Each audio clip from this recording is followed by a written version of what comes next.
네, 교수님 좋은 아침입니다. 예, 좋은 아침입니다. 네, 어젯밤 미국 6월 CPI 소비자 물가가 발표됐습니다. 네, 그래서 전화 인터뷰를 요청드렸는데요.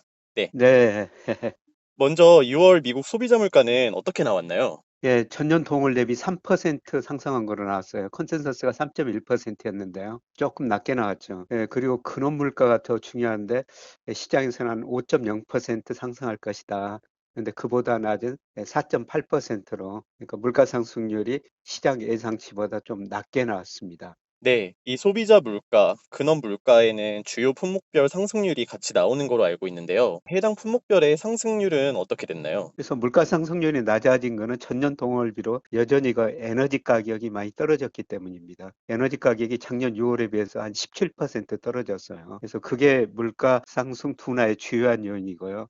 예, 그다음에 품목별로 좀 긍정적인 게 중고차 가격이 많이 떨어졌습니다. 예, 작년 6월에 비해서 5.2% 떨어졌고요. 예, 그다음에 주거비가 많이 올라서 걱정되지 않느냐. 아직도 전년 동월 비해서 7.8% 6월도 높은 수준입니다만은 전월비로는 5월 달에 0.6% 올랐는데요.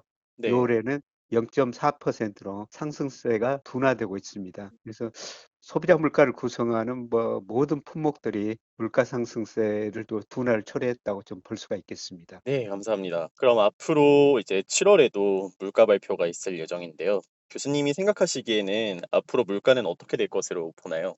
예, 저는 뭐 하반기에도 3% 안팎 유지하리라고 보고 있어요. 예, 그리고 내년에는 이제 2% 초중반에 진입하라고 보고 있는데요. 물론 그 근원 물가는 하반기에도 한 4%대 초반 정도 유지할 것 같습니다. 뭐 연준이 목표하는 2%는 좀 넘죠. 이건 그 제 전망뿐만 아니라요.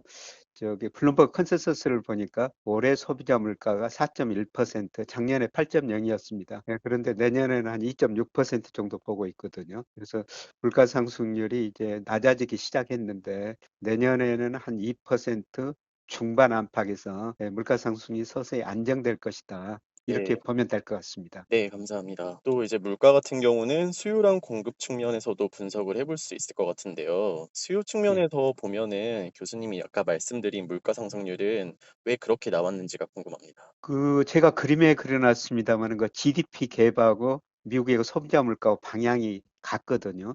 이 네, GDP 갭이라는 것은 실제 GDP하고 잠재 GDP의 퍼센트 차이예요. 예, 그런데 최근에 그 실제 GDP가 잠재 GDP보다 0.8% 정도 밑에 떨어져 있거든요. 물론 그 잠재 GDP는 미 의회에서 추정한 거 사용했습니다마는 이 의미는 뭐냐면은 미국 경제가 능력 이하로 성장하고 있다는 겁니다.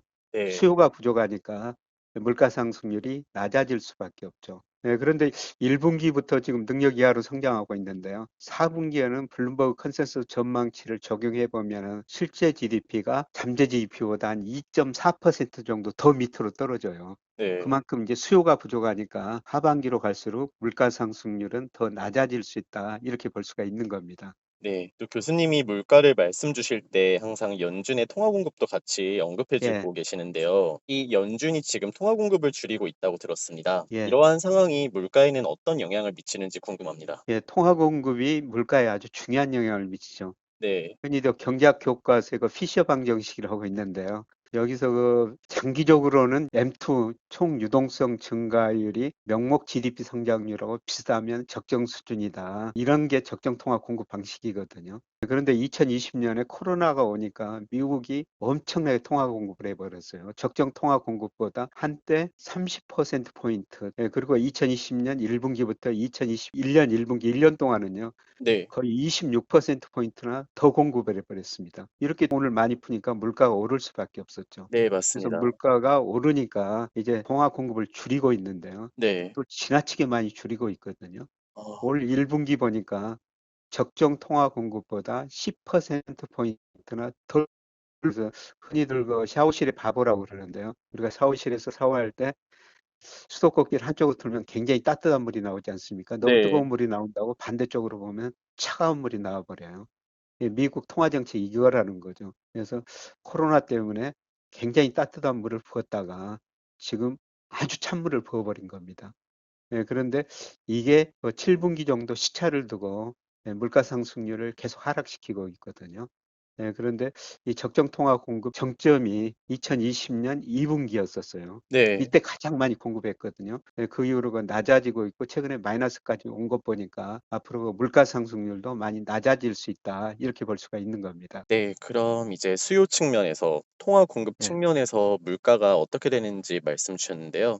네. 이번에 이제 완전한 공급 측면에서 유가가 있죠. 유가 예. 하락이 물가에는 어떤 영향을 미치는지 궁금합니다. 예, 유가가 상승하면은 기업들의 생산 비용이 올라가니까 상품 가격을 올릴 수밖에 없죠. 네. 예, 그런데 유가가 떨어지면은 뭐 물가도 떨어질 수밖에 없는데요. 예, 제가 분석해 보니까 국제 유가 WTI죠. 네. 이게 미국 소비자 물가 상승률의 한 2개월 정도 선행해요. 예, 그런데 작년 하반기 이후로 유가가 많이 떨어졌거든요. 네. 예를 들어서 WTI 작년 6월 말에 106달러였어요, 배럴당. 예, 그런데 올 6월 말에 71달러로 무려 33%나 떨어졌습니다. 유가가 이렇게 떨어지니까 예, 기업들의 그 생산 비용도 낮아지고 물가 상승률이 예, 떨어질 수밖에 없었던 거죠. 그래서 앞서 그 수요 측면에서도 예, 경제 성장률이 능력 이하로 성장하고 그다음에 예, 연준이 통화 공급을 줄이는 데다가 공급 측면에서 국제 유가도 원자재가이 떨어지니까 물가 상승률을 둔화시켰고 앞으로도 이런 것들이 물가 상승을 더 낮출 수가 있다는 겁니다. 네. 그럼 금리 인상이 물가에 미치는 영향은 어떻게 되는지도 궁금합니다. 예, 제가 분석을 해보니까요. 뭐 연준과 통화정책 발표문에도 금리 인상을 했는데 시차 효과가 얼마나 날지 불확실하다. 네. 뭐 이런 문구들이 나오는데요. 예, 제가 통계를 한번 분석해 보니까 예, 미 연준이 금리를 인상했을 때 10개월에서 7개월 사이에 가장 크게 영향이 나타나거든요. 예, 소비도 뭐 그 무렵에 많이 줄어들게 됩니다. 예, 그래서 연준이 그 연방 기준금리를 1%포인트 인상했을 때 한 1년 후에 소비자 물가 상승률이 1%포인트 정도 낮아지거든요. 네. 그래서 예, 작년 3월부터 금리를 인상했으니까 그 시초 효과가 계속 나타나면서 앞으로도 예, 물가 상승 둔화 요인으로 작용할 것 같습니다. 네. 그렇다면 이번 CPI 발표를 통해서 앞으로 연준은 어떤 통화 정책을 펼칠 것으로 예상하시나요? 당장 이번 달에 FOMC 열리죠. 맞습니다. 이번 달에는 예, 금리를 인상할 것 같습니다. 뭐 0.25% 포인트인데요. 예, 네. 그러면 이제 연준의 뭐 연방기금리 상한선이 5.5%까지 가죠. 예, 그런데 저는 뭐 이번 금리 인상 사이클에서 마지막일 것이다. 이것도 시장도 거의 같은 것 같습니다. 네, 문제는 언제 이제 금리를 내릴 것인가. 이게 이제 남아있는 문제인데요. 네. 시장은 아마 내년 상반기에 금리를 내릴 거로 보고 있는 것 같은데요. 네, 저는 그 시점이 4분기 후반이 아닐까. 네, 그렇게 생각합니다. 네, 제가 그렇게 생각한 거는 네. 테일러 준칙으로 적정금리를 한번 추정해 보니까요. 추정하는 방법에 따라 다르지만은 올 4분기에는 3.3에서 적정금리가 5.2% 정도 사이에 나와요. 그만큼 미국 경제 성장률이 실제 GDP가 잠재 GDP보다 낮아지고요. 네. 아마 물가 상승률도 4분기 가서는 좀 더 낮아질 거라는 겁니다. 네, 그래서 저는 뭐 빠르면은 11월 혹은 12월 FNC에서 금리를 내릴 수 있다. 이렇게 보고 있습니다. 그럼 이번에 나온 물가 지수랑 관련해서 주가를 전망해 본다면 어떻게 될까요? 예, 지난 6월이 정말 큰 변화였었어요. 예, 미국의 실질 금리가 그동안 마이너스였거든요.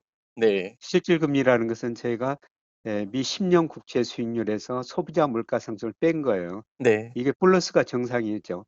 예, 그런데 2022년 그 3월에는요, 마이너스 6.4% 역사상 최저치까지 갔었어요.